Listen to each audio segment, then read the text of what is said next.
یه فرصت هست، حالا ضربه که میتونه به گل تبدیل بشه. میلاد محمدی هنوز پاس داده به عقب، آلیشا یه فرصت، ضربه و گل توی دروازه پرسپولیس به گل میرسه. این بزنه، اون نمیزنه، هم تیمیش ضربه رو میزنه به تیر دروازه.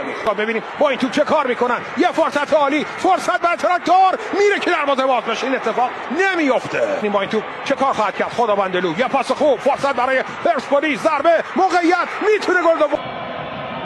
کمی بیشتر از 20 دقیقه پایان بازی فرصت داره. گندوز برمیگردونه، حالا فرصت هست و یه لحظه در آلیشا بریم دروازه، ضربه سر، گل توی دروازه.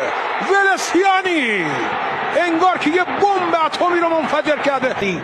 برای ترمیم این اتفاقی که افتاده نداره. احمدزاده یه کنترل، یه دریبل، یه فرصت. احمدزاده شاید اون کاری که در بازی قبلی